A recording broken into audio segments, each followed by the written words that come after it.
Okay, so hello, let's get started, and I will ask right away if you can explain to us what do you do at QAware. So at QAware, I'm in the position of a software architect with 10 years experience, 7 years at QAware. Last year, did a lot of stuff from team lead to technical sales, so double role. And at least in the team lead role, I used Instrumental Partner, and I guess that's the main focus. Yes, indeed. And exactly, I wanted to ask, why did you decide to work with Strumenta? The answer is simple. Google told us you're the only one who has an RPG parser. So This helps. I guess we found the Git repository with the, I guess, previous version, and we really had a need for an AST parser. That's very specific to the project, but I guess that's another question. Yes, exactly. So my next question was, what did we build together? But I think we share the fact that you have been using an RPG parser we provide. Yeah. Is there anything you can say about the goal for which you use an RPG parser? Yeah, I can give you the context. So last year, we had contact with a company that has a big legacy code base with an IBM AS400 host. And they have not many host developers left, exactly 3. So there's a bit of a pressing need to move away from that technology because they're not having really the resources anymore to maintain it. And they also were in this program to migrate away from the host for several years now, but they got stuck and they hadn't a really solid estimate for the timeline and how to approach it. And that was one part. And the second part is, in order to really retire some components, you need to know what are my components, and you need to answer the really important question. If I touch this database table or this program, if I delete it, what will happen? And if you can't answer this question, you can't migrate it and you can't turn it off. So that's really crucial to answer, but there is no easy answer because it's an old system and it was not really organized with a domain model, or it was more organized as well, put every RPG files in this folder, so there was no real component model visible. So basically, to move forward with this project, the first goal was to establish transparency, because that was lacking the most. You have no solid base for any estimate, for any planning, for any identifying what are the first migration candidates. You cannot do a timeline, you cannot budget, you cannot plan.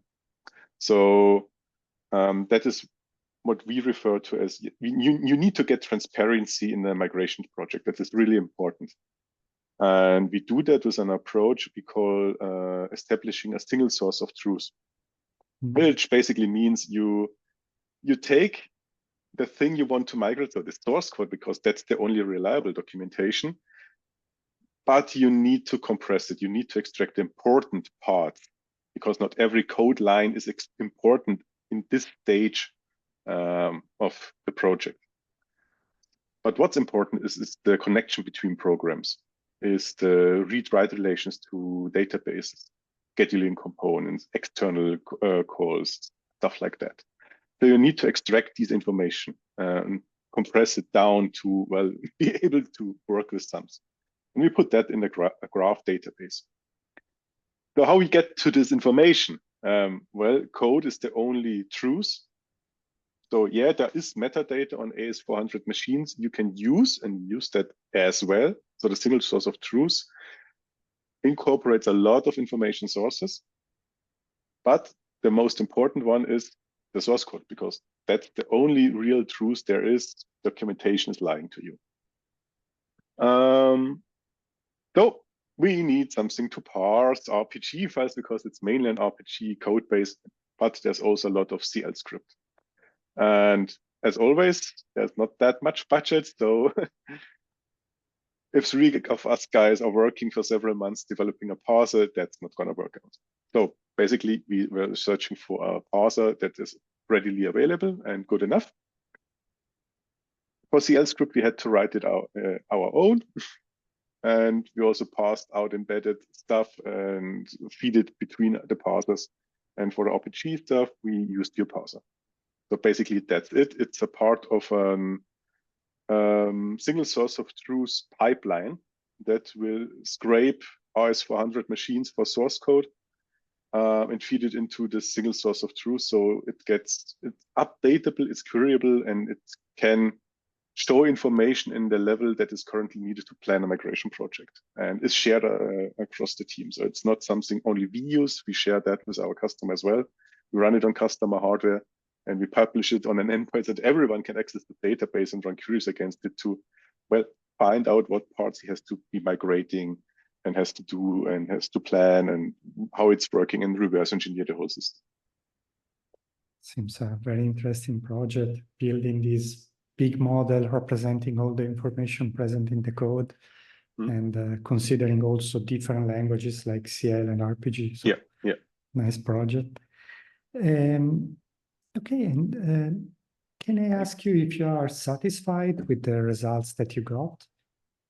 Yeah, it did exactly what we needed to do. And the few things that were lacking, you readily provided with a updated version. Like we needed to find all call sites. So where does programs get called from? That's important. And there were some smaller things that we suggested introducing interface for it, so we can just grab the interface and get the call site. So yeah, it did what it should, and also you provided methods for traversing through the AST, so that really helped to do I think it was a depth first search. I don't know anymore, but yeah, it works really well. That would have been a pain to write ourselves. Yeah, you can configure it if you want. You can traverse step first or not. But yeah, and can I ask you how it was to work with us? If there was any particular challenge or any feedback? No. Quite the contrary, the contact was always very nice and you provided fixes readily. So it was never a blocker for us in the project. So that worked really well. And it was really, really important for us and our customer to get that running. Good. And is there anything that you think we could improve? Tough question.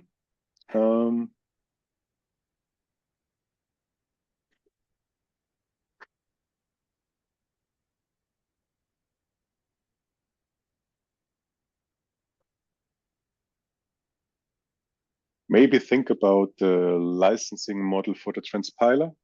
Unfortunately, the project decided not to use this part. Currently, I'm no longer in that project. And ultimately, it's a decision for the customer if you want to take over the feed. But I guess pay-per-use and feeding it to some external server is a no-go for many customers, feeding in code to different sites. So they're very keen about confidentiality. So it needed to run on customer hardware and stuff like that. You're not getting anything out.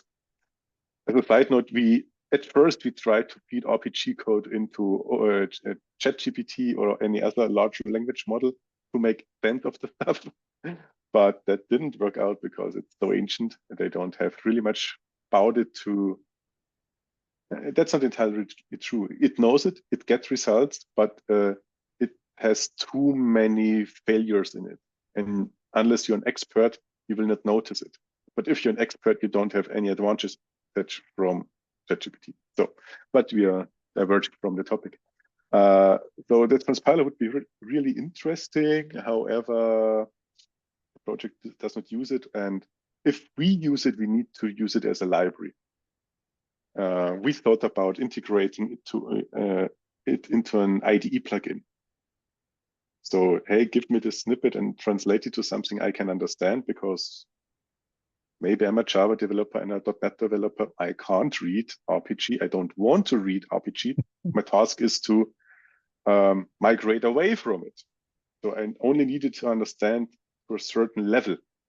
So I'm not really interested in the result. It don't needs to compile. It just needs to run.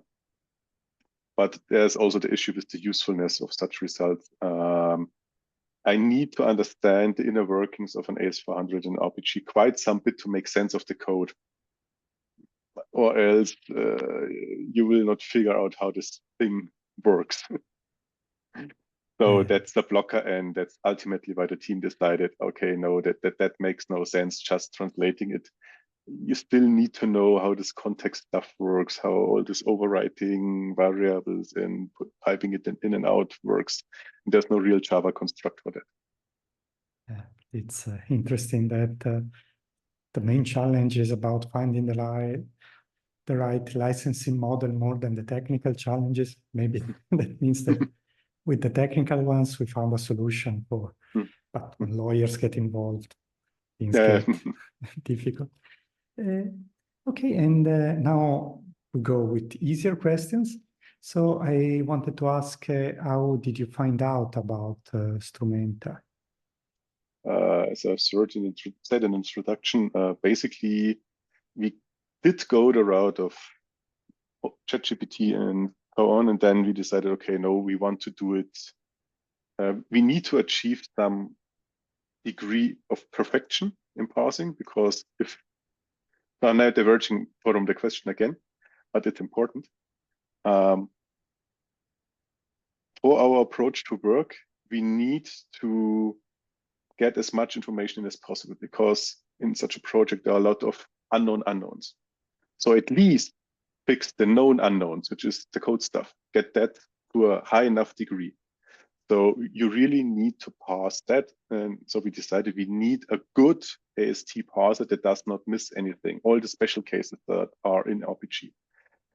And then we Googled and we found some GitHub project, which is basically, I guess, the preliminary version of your Antler grammar. Probably, I guess. yes. And that was not sufficient. So we found you, where you said, okay, getting that to work reliable, we make a company from it, because it's taking a lot of time to get that right. So I understand you completely. Getting that, the last nuance to work is important. And so it was important for us too, because we needed that kind of perfection to get the list of known unknowns down as much as possible, because all the planning of this migration project relies on that data. If we miss a call site, it's not there. So it will haunt us when going into production. And if we kill something, then that will haunt us. So doing the work now reduces bugs later. So it's really important to get a good parser for that. And that's how we ultimately found you. Yeah, good. Yeah. If I understand correctly, the idea is that if you have some solid foundation that you build on top of, then you have a good start. Otherwise, if you have to quickly put together a parser and then you're not really sure about the results, then it increases the complexity. You really need that. It wasn't the first migration project at our customer. They did it before, and they more or less were wrong about 10x. So the project is 10x more complex than they initially thought. And that's it with, yeah, look at this small part and there's this whole thing of things I don't know. And then you get totally unreliable numbers. What if that thing you thought you know is pretty simple in contrast to other stuff? So that's why it's so important from this dimension of what you're seeing to cover as much as possible. So there can't only be 3% of things that surprise you, because you can handle 3% of surprises, you can't handle 90% of surprises. That doesn't work. So it's in such a big project, 3% of the stuff you miss can't amount to 90% of the effort. So but 10%, yeah, there might be something, yeah. So you really need to get that to the 90, 95, 96, 97, 98 percentile of completeness in order to really plan the stuff. It's just like with response times. 50 percentile response time is shit. You need to really optimize for the 99%. And so that's the same with migration projects. If you miss it in the technical analysis, which the computer can do, then you already lost. And it paid out. We now can produce forecasts. You can go to management with that. You can exactly tell them that's the effort. And we are pretty sure this time that we haven't missed anything. But that's really, really good. And also having this technical approach. So not just manual, some analyst analyzing everything, because the migration project will span 3-4 years. So you have to redo this analysis periodically because code gets changed, code gets newly written. So it doesn't help doing it once and then for the whole migration project. So getting that baked into the pipeline, doing it with a technical approach, with a parser approach is really, really helpful. With that, you also need to add stuff the experts found out into the model, but that's not concerning your parser, that's just concerning the single source of truth model, which we are feeding with that. So that's the motivation for all of this. And would you suggest someone to work with Strumenta? And can I ask you to explain why in one case or another? For one, it was a pleasure working with you. And second, there are not much alternatives. Yeah, good.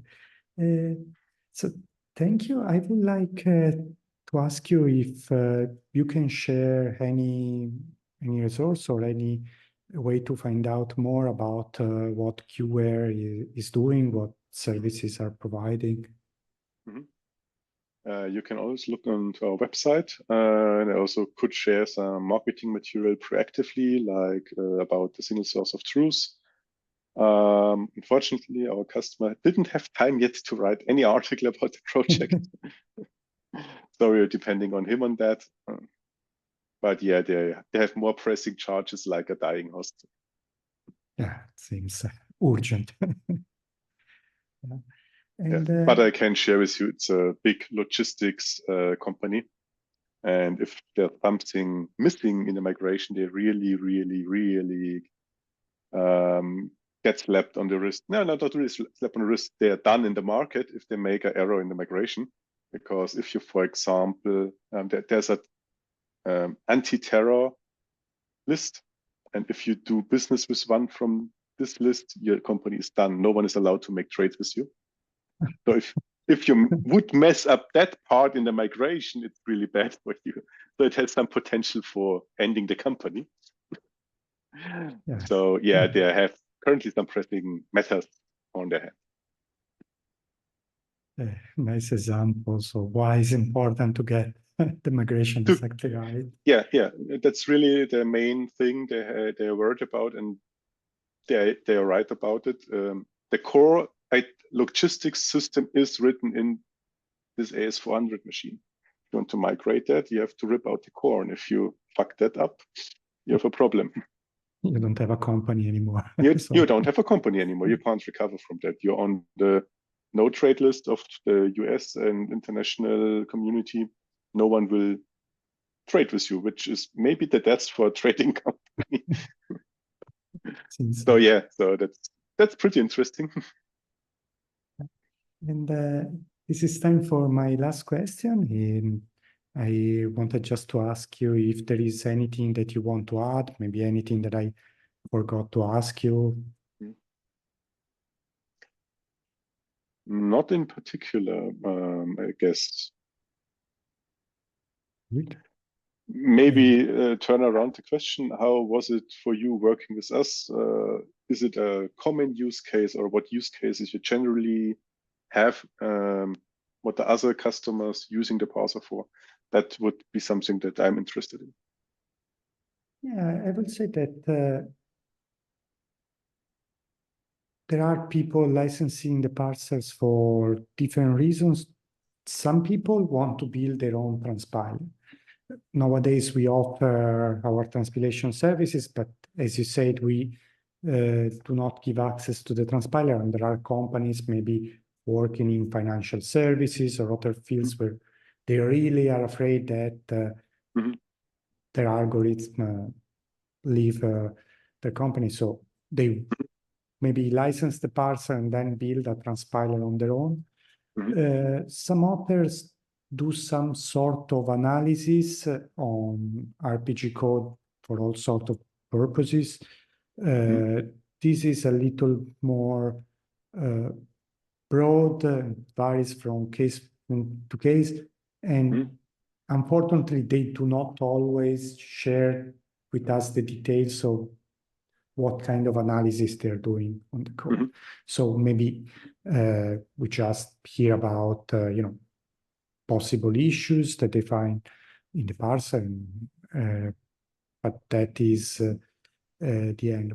About working with you, I think from our point of view, it works great because you learn how to use the parser very quickly and you reported issues very precisely. So I think from our point of view, everything worked as well as we could hope for.